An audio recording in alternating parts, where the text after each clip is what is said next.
video with restream. Oh, so are we gonna do profiles Oh! with her? Yeah, we'll do profiles. Okay, Okay. we'll do that. So this is what I'm gonna do real quick, and I know we're live, but like no one's watching yet. I'm gonna dim your screen. We're gonna do a brief welcome to the HotSpark show, and then bring you right back on. Is that cool? Perfect. Yeah. Boom. So for anyone who's watching the replay, I guess, or who Yeah. drips in a little bit later, I'm Grant. This is Nicole, and we are HotSpark show. the HotSpark show. I'm actually super pumped about today because we have Carissa Boston. Yeah. And Carissa has, I think, the most significant audience of anyone that we've run with yet, I think. No, Jen Bethune. Oh, she's overall has a bigger audience, but they're totally different. So it's like travel influencers, but different types of travel influencers. I'm super excited to hear from Carissa. And what I'm excited about is a lot of the travel influencers we talk to are stateside doing RV. We talked to a lot of those people, but what I like about Carissa is I moved to the Dominican Republic back in 2011, and I lived there for a year, and it was hard. Yeah. But Carissa's been living in Guadalajara 2 years. Right. So we're going to cover that real quick. Let's bring her up, and this is Carissa Boston. Hey. So, okay, so you were just telling us, and I'm like itching to ask questions, and I'm sure you have some. But like, okay. It's mostly mostly me because I'm a curious person. What has been the biggest challenge about, back up. Do you consider yourself an expat? I do consider myself an expat. Absolutely. Really? Mm-hmm. Yeah, let's turn your volume up a little bit. So like, as someone who considers himself an expat, how long did it take you to feel comfortable? Well, can we tell the audience where she lives? Oh, yeah. Tell the story. Okay, yeah. Carissa, where do you live? And tell us how you got there. So I live in Guadalajara, Mexico. And initially I decided to come to this city because I wanted to take a TOEFL certified course to teach English abroad. So I made the decision to live abroad. I knew I wanted to live in Mexico. So the destination that was offering the course that I wanted to take was in Guadalajara.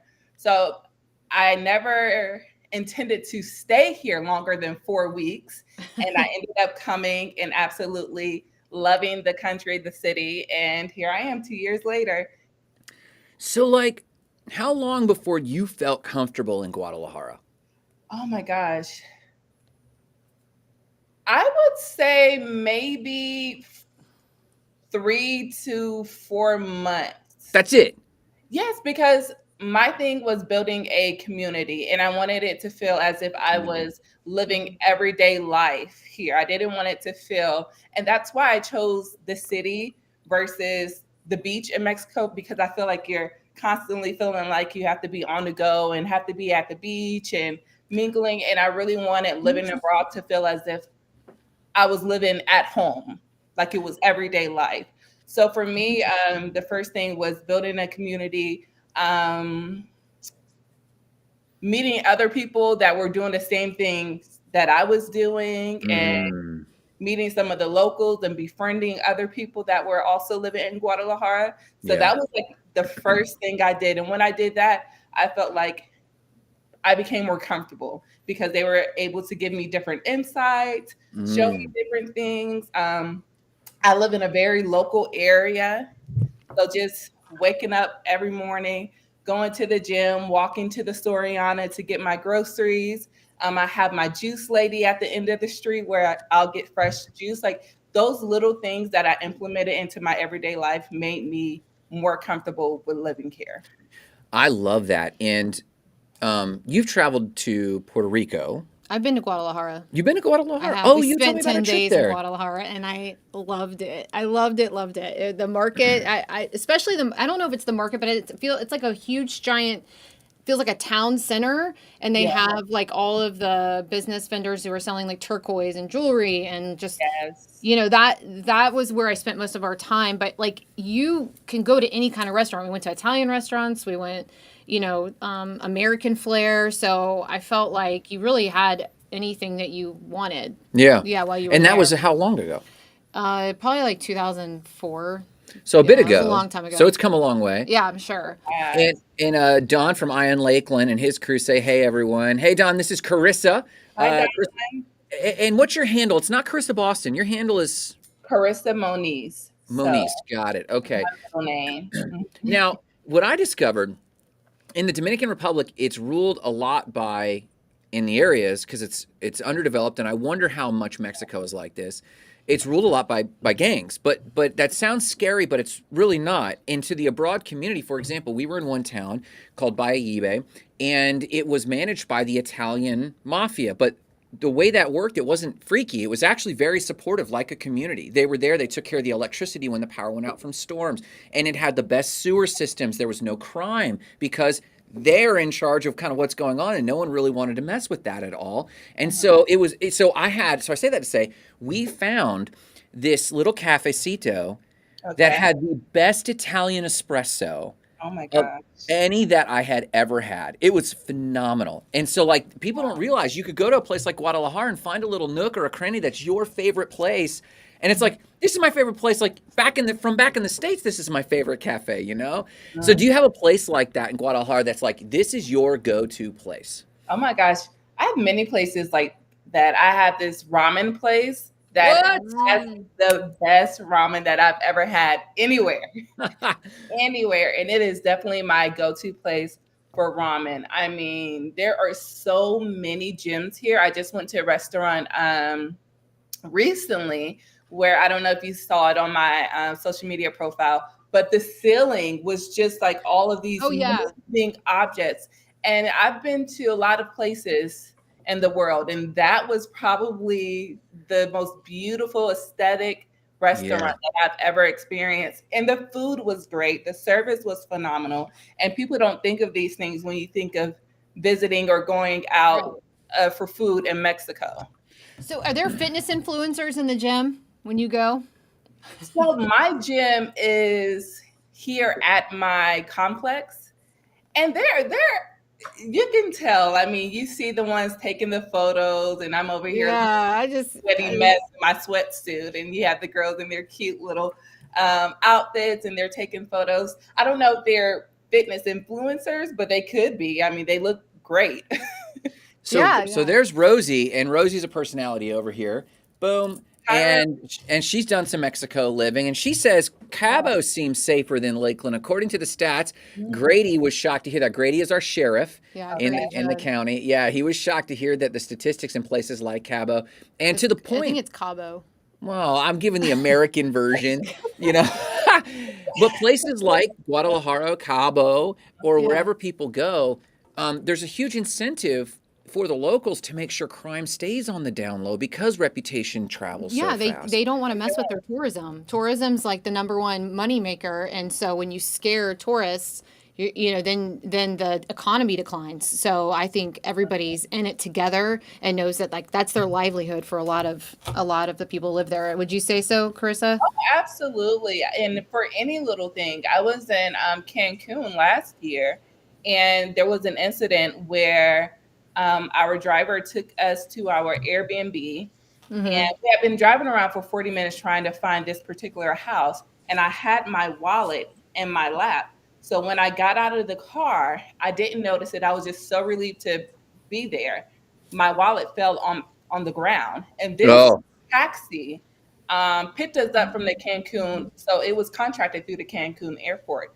Well, 10 minutes later, I'm in a pool, and I get all of these alerts from American Express, from my other credit card, that all of these fraud alerts. And I'm like, that's crazy. My wallet is in the house. Turns out that the cab driver took the wallet. It dropped, and he took it, and immediately started. I'm not even 20 minutes later, started swiping my card. So it was a thing where I had to go back to the airport. And the chances of getting your wallet back after it being taken, I mean, none. Slim. So I had to go back to the airport. They pulled the cameras because being that we didn't order it through the airport, it was a contractor. They didn't really have access. But one of the guys, thankfully, the one that worked for the airport that helped me find that taxi cab, he was actually getting off. So he asked our driver to drop him off at the end of the street so that he could Uber home. And that was our only connection. And I was able to get my wallet back. They were so proactive in getting my wallet back and serious. And I was standing there, and they called the guy, and they were like, you bring her wallet back now. Wow. See, and I got my wallet. And I think that has to do with that because the tourism experience, Yes. tourist experience starts in the airport, you know. Absolutely. That's So right. making that right, I'm glad they took it so seriously for your benefit, obviously, but also for their reputation. And this is why I love that we're talking to you. Again, I mentioned we've talked to mostly stateside travel influencers, and I love your journey. First off, like I've gone through your content and material. I've got a lot of influencer questions, but on this wallet thing, this happened to me in 2004 in Vietnam. Wow. It was 8 at night, and we took a little taxi, and my wallet fell out, but it had my passport too, and we were on a cruise ship. Yours too. It Oh had my God. passport. That is frightening. Yes. And I didn't even notice. I went all the way through dinner. 3 hours later in Saigon, Ho Chi Minh City, it's shoulder to shoulder packed at night. Yes. And I was mortified in the restaurant when I realized I did not have my wallet, and everyone was freaked out for me. I was like, oh my God. I walked back to the square where the Opera House is, right downtown in Saigon, and there was this crowd of people. I was like, there's no way. And I just was totally hopeless. I feel this tug at my shoulder. The taxi driver had waited all night long. Wow. Not a thing was missing from my wallet. And he gave it back to me. And I was like, what the heck? Now, mind you, jump back. On that same cruise ship, or on that same cruise trip, I was in Hawaii, and in Hawaii got mugged twice. Wow. You would never think. Yeah, you think it'd be the opposite. You think it'd be the opposite. Yeah. All right, so let's talk about influencer stuff. Oh, did you have a question? I saw your hair or something. Oh, no. Well, I have a question. Go. You know, I'm sure with influencer journeys, you kind of find your way and you read the responses from the audience, and that's how you build followers. And I noticed that like you give insights, or like you tell your audience about deals that the airlines are offering, and you kind of do the research and do the work that it takes to find these deals, and you've got kind of built out a niche that way. Is that correct? And two, how did you come upon starting that? I think I first started it because I was so passionate. First of all, I would travel for myself, my personal reasons, and I would always post it on social media. And with that comes the questions of, oh my gosh, I can never afford to go there, or I can never afford to do that, or how are you affording to travel to these places? So then that's where my passion came, with wanting to help people travel the affordable way. And people thought I had all of this money, and I'm like, listen, I am broke. We are rocking off of a prayer and a dream, but it is affordable. And I wanted to show people that traveling doesn't take a lot of money.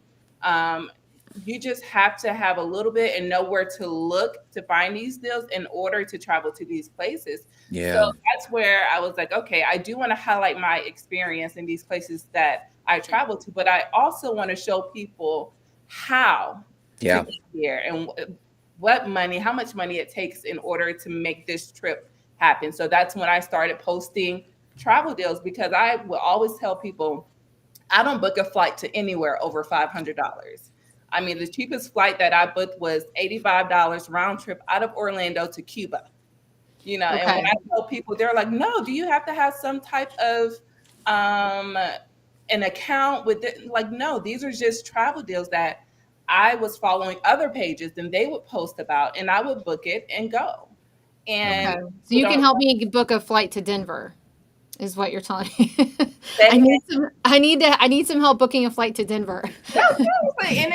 And people don't know, sometimes if you have a flexible schedule, it's easier to find a deal. But if you're like, I need to be there October 1st through the 3rd, well, that may be the most expensive week to travel. But if you're able to go maybe October 2nd through the 6th, then that would knock off several $100s, just for example. So just showing people, be flexible with your planning. I just wanted people to travel. So when did that desire? So you're sharing your insights, you're sharing your exposure, and usually, I don't know about you, but like as a coach, as a trainer, I know that Nicole's had this too. Oftentimes when we start sharing with people, it's because we're a little peeved that they have such limited thinking. And we're like, no, you can come out, let me show you my life. And so you start videotaping your life and sharing. When did that start to turn to a desire to be an influencer formally, or to come up with brand deals, or start to afford that life? Like, when did that picture hit your mind? When I knew it was all that I wanted to do. I mean, Interesting. the more, especially moving, because moving abroad, like I worked the same job for 13 years in Florida. This is my first time ever truly just working for myself. So as soon as I moved abroad, I thought that, oh, I'll just come out here and I'll teach English.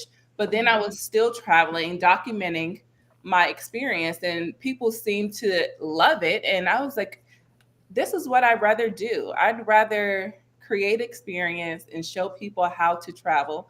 So it became, I'm just doing this for myself to, no, I can actually make money off of doing this and turn it into a career of just traveling and showing people beautiful places to visit, things to do, how to get there, etc. And then you also noticed that you were helping the small business owners of Yes, the places absolutely. that you were visiting, and I'm sure that hit your heart on your heartstrings too. Can you tell us a little bit Yeah. about, like, Unpack that. how that happened? Definitely tug at my heartstrings. Yeah. I'm always looking for those small places to go that has the fantastic bread or conch fritters or whatever. It's a drink. Okay. Food. I'm a foodie, or just even, I mean, that the places that we often overlook, because it doesn't mean that they don't have great service or great things to offer. Maybe they just don't have the marketing for it, or they don't know how to market for it. So that's where I come in, and I'm videotaping. I always ask permission, of course, and say, oh my gosh, guys, this is a great place to come and visit. I was recently in the Bahamas. Gosh, what island? Small island in the Bahamas. I'd never heard of it. Bimini, Bahamas. And it was with Virgin Voyage. And usually people just get on the golf cart, the escort, and they go to the island that Virgin Voyage has purchased. And that's where everyone goes. But my sister and I decided to get a golf cart. And I was like, I want to go into town and see what's over there. And it was full of all of these wonderful small restaurants and food trucks and little local areas. And I went, and some of those videos just blew up. My favorite was Miss Sherry's Conch Fritter Shack. And it was this little shack, but apparently, word on the street from the locals, she had the best conch fritter on the island.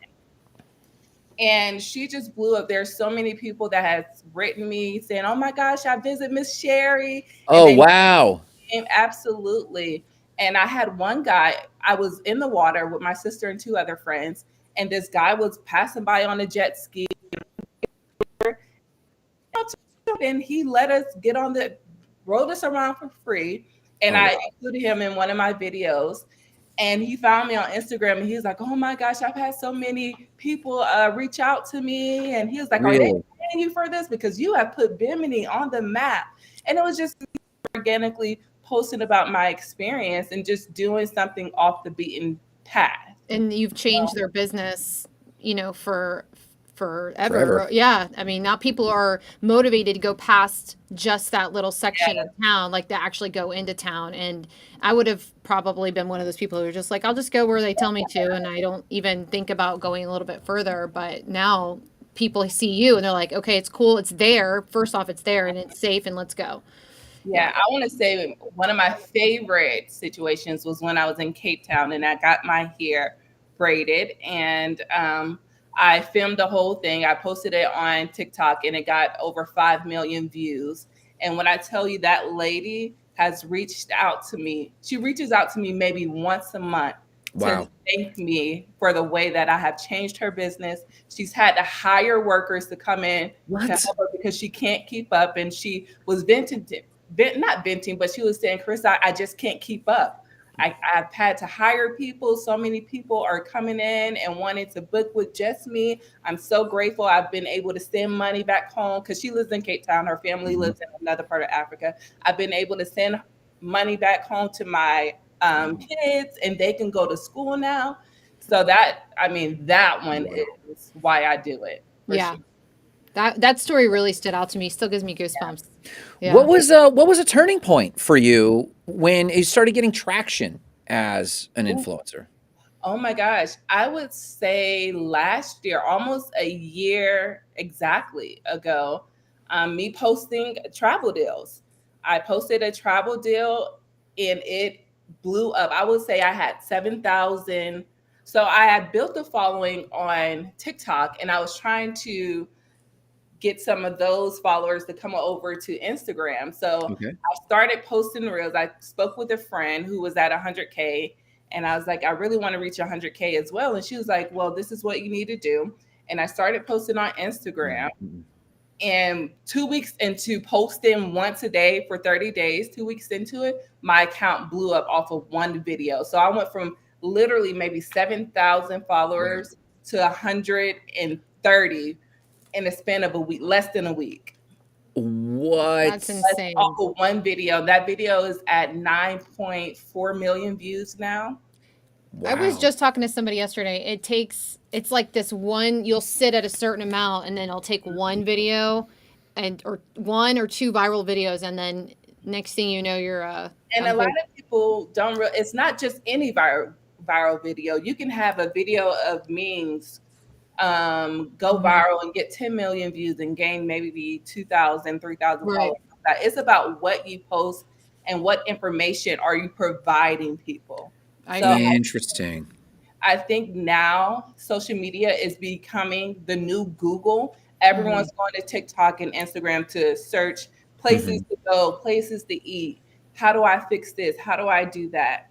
And if you're providing information to people, then people are more inclined to like follow you. So you become a resource. Yeah. Like they're like, where do I get travel deals? Well, let me go back to Carissa. And if you keep posting that, then you keep giving them what they want. You're gonna grow. But like you get known for a certain thing that makes you stand out in the market too. Yeah. What were some of the 2 or 3 early mistakes you made once you got serious, once you got intentional? What were some of the 2 or 3 mistakes you were making that other content creators might be making? Oh, with just content? Oh gosh, I'm sure there's plenty. There's plenty. So let me think of 2. Maybe it's what you did right. Yeah, well, maybe it's just everything you did right. What you did right. I made no mistakes. No, I would say just whenever you get used to doing one thing and you see that it's working, you continue to do it. But you have to kind of go with the flow with Instagram. Like for a long time, my account didn't grow because I was just doing the standard, just posting pictures. But then they introduced Reels and I knew nothing about it. I didn't want to learn about it. I didn't want to change what I was doing. But it was until someone said, no, Carissa, this is the new wave of Instagram. This is what you need to do in order to grow your account. I did that. And like I said, 2 weeks later. Yeah. I mean, my account took so 2 weeks. Jeez. Yes. The willingness, you have to be willing to just change with how social media changes. I mean, if Reels are the thing to do, you need to push out Reels. If standard static photos, if they're pushing that out, that's what you need to switch to. So yeah, you'll see creators get very resistant. You know, like, oh, this is the best way, or I've been doing this for so long, and it's like that's the whole point of social media. It's constantly evolving, and you have to keep up with it. That's what the meaning of trend is, and you have to stay on top of that to, if you want to continue to grow, or just waste time being stubborn. And niche it down. At first, tell me about this, because everyone talks about niching, and I get so freaked out. Whether it's my business or content, I get so freaked out because I'm like, I'm gonna get pigeonholed. So, like, how have you niched? Like, locational, based on your location?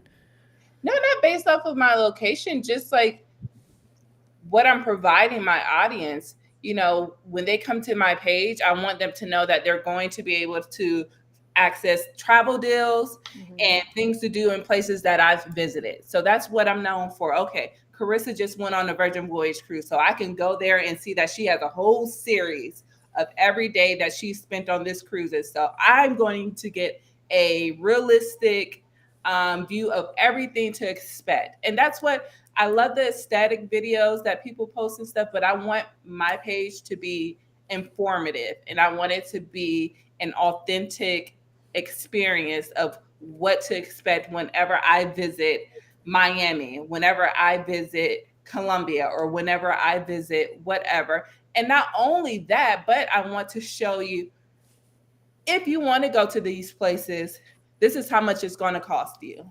Yeah. You get I love that. a flight to Brazil for less than $300 from this site. All you have to do is click it. I don't get commission. This is just me giving you the information. Serving my followers, yeah. Mm-hmm.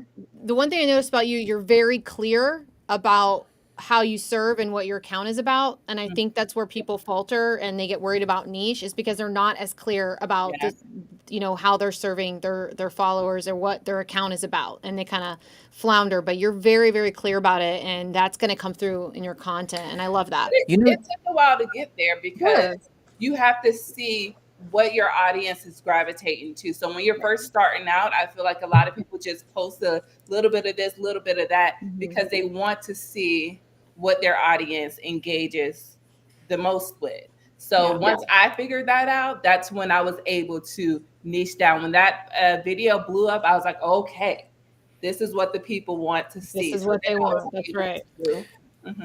You know, you raise a really good point that it just dawned on me. So you don't know this about me, Chris, I don't think, but I also do like coaching for small businesses and goal setters and stuff.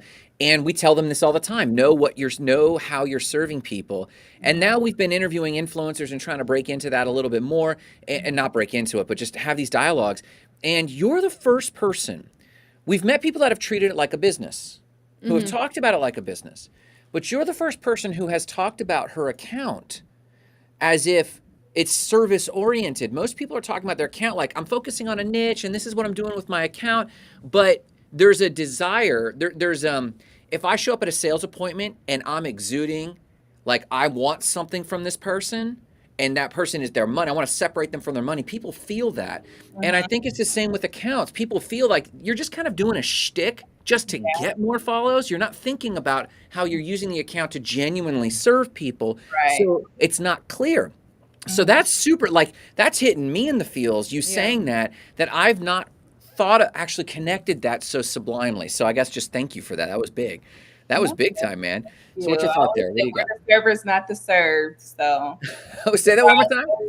We're the servers, not the served. So figure out ways that you can help people. You know? I like that. So do you have an account you want to look at? Well, we do. Real quick, we had a question from Don. It's asked, Carissa, have you been able to monetize from your viral videos? And I'm wondering if he's talking about like where Instagram or YouTube will like pay out on views or whatever. Well, I don't think he knows, and we can walk forward this carefully, as we always do with everyone's money. I think he's just wondering, has being a viral person paid off?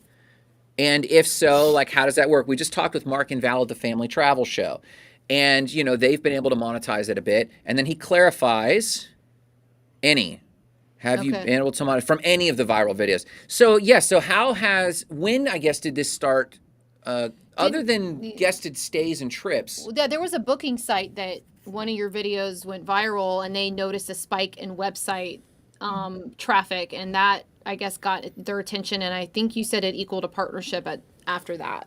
Absolutely. So that video that went viral, that first video that went viral, I asked people, if you want to access these deals, click the link in my bio. Well, that link in my bio was a direct link to their link. It wasn't an affiliate link? No. You don't know it's going to go viral, I guess, you know? Well, and then this is, like I said, this is really the very beginning of me posting reels. So I know nothing about affiliate links and whatever. I'm just trying to show you guys how I travel, you know, the affordable way and the tickets that I booked. So anyways, it was a direct link to their website. Yeah. And when I was speaking to the guy, he was like, yeah, we noticed like all of these website clicks and people booking all of these flights, and we had no idea where it was coming from. And I was like, well, at this time, I think the video was at maybe 4 or 5 million views. And I was like, maybe from this video. So from that point, we were able to partner, and I posted 4 videos for them and they paid me for it. Wow. But I mean, that got over, gosh, I want to say like over 100,000 website clicks, that, I mean, plus more. Like, it was insane. That's big. See, influencer marketing, man. Influence. Yeah, you got to plug in. It was amazing. So even when I partnered with them, they wanted me to hit maybe 200 and I think it was 280,000 account reaches. Yeah. For that. And I exceeded. I mean, I knocked that out of the park, and it was just what people wanted to see. Yeah. So question on this, we talk to a lot of the influencers, and the ones that we do talk to, they've Dawn from Miami Lincoln says, where can we see the viral videos? Dawn, visit her Instagram account at Carissa Monice, Monyce. Okay. Yep. Yep. And you can always look her up on either of Nicole or my own Instagram, pull her up, and then she's got her, just look at her reel grid, and they're right there. And how many videos down is it, you think? Oh. It was ages ago? Not ages, but I mean, a bit ago. You don't have to scroll for much. To find it. Yeah. So the question that I have is, without talking about numbers, people do collabs. We've seen a lot of RV people do hosted stays. When did this start turning to cash for you? You don't have to tell me the amounts, but like at what point did this transition from just kind of bartering to real income for you? So after that video, like I said, I partnered with that company, and that was like my first brand partnership. It was their first too, but they didn't realize it was my first as well. You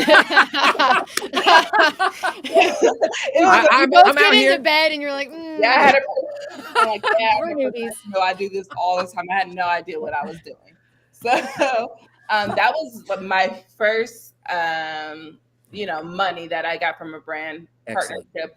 And it became, from that point on, and I would say maybe 5 months later, I decided, okay, I really want to try to make money in this. And to be honest, it's still fairly new, and I'm still figuring it out and trying to produce some real money out of this. Yeah. That's why this year I'm really focusing on the tourism boards and really trying to perfect my pitch and my email pitches to make sure that I'm able to paint myself in the way that I should in order to get these partnerships and collaborations. So it is still something that I am actively working on. Mm-hmm. Have you reached out to Guadalajara since you live there?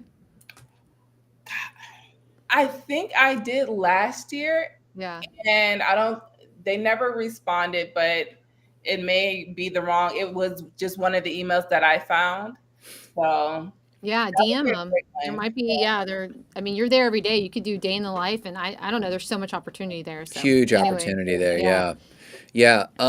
Okay, so do you want to go over Colombia? When you travel to Colombia, or do we have time for that? I've been to Colombia. Mm-hmm. Okay, let's do one. We'll do one. What we like to do, Chris, is we'll profile a tourism board Instagram to get your opinion about what you think they're doing right, what you think they could improve upon, in areas that you're like, I could totally bring this to the table because it might be lacking, and so we'll bring up their profile real quick. We love to do these. And so you can bring up on your phone off to the side, Colombia travel is one we love to get input on. I fell in love with Bogota, and my buddy lives there, so we profile it quite often. And then I'm going to bring it up here on the screen for everyone for the viewership. But you can kind of pull it up there, and just your feedback here. There we go. Give me a quick second. All righty. Should we be able to see like this and the us on there? We can. Hang on. Let me just pull it up over here. So there we go. Okay. So do you have Colombia.travel up? Yes. Okay. I do. So what's your first impressions here of this account? And you're almost catching them. On that account, yeah? Okay. They definitely have a lot of followers. I love that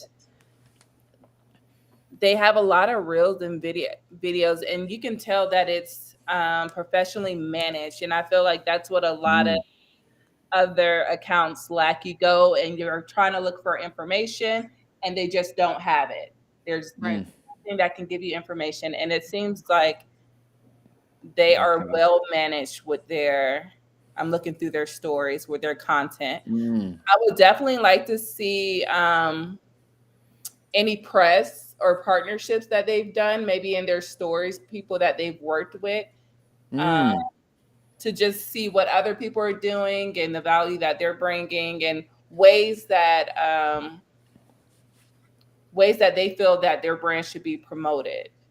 Interesting. So you mean like a highlight reel that's specific to collabs or influencers or press or however we're calling it? And I've seen that on a lot of other tourism board pages where they have partnerships that they've done in the past, and it kind of gives you an insight into what the brand wants you to provide. So going into this, I mean, they have great content. I mean, it would definitely be something that I would love to come and just browse. But I would like to see those past collaborations and so on. I would say that's probably the only thing that I would like to see from a tourism board. I agree. That is something I think they're looking into this year is that they haven't since 2020 is they've laid off the partnership, like influencer partnerships, and you don't see a lot of UGC content on their profile. So it's a lot of really great photography. I mean, it's beautiful, and you do get a feel for the landscape, but I don't know if there's that like personal experience element that UGC or like a partner could bring. And we saw, go ahead. Go ahead. So it's another thing. And if I'm looking for things to do in Colombia, I won't necessarily find it there. It doesn't seem.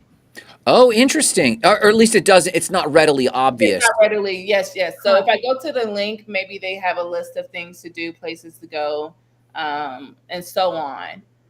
But just looking from their profile, that's a good point. If I don't know to go to it, because I have a lot of people, I always have something in my link, and I'll say, click the link in my bio. And they're like, what link? Or I don't see a link. And I'm like, it's, so a lot of people don't always know to click the link for more information. You're being nice, Carissa. Some people just don't want to take that extra step to get That's there. true. So you have to like make it the least amount of clicks for them. It's super obvious. That's true too. Yeah. God, I had something I was going to say. Look, I have a thought. So real quick, I don't know if either of you two caught this, but something did put me off here. Now, we've been profiling Pro Columbia, like I said, for a variety of reasons. I went down there to interview entrepreneurs and did some influence/entrepreneur interviews down there. It's phenomenal. And so we've generally loved this account, as well as Visit Puerto Rico. We've been impressed with. Visit Puerto Rico is a phenomenal one. But this link you're talking about, Carissa, notice it's the website link. It wasn't to a links page or any other specific link. And that initially, just now, I discovered in myself when I saw that it was a website link, I was resistant because I didn't want to go into the depths of someone's website. I just wanted, like you were saying, I wanted just to get my questions answered for what to do if I'm in Bogota, or what to do if I'm in, Cartagena or whatever it is.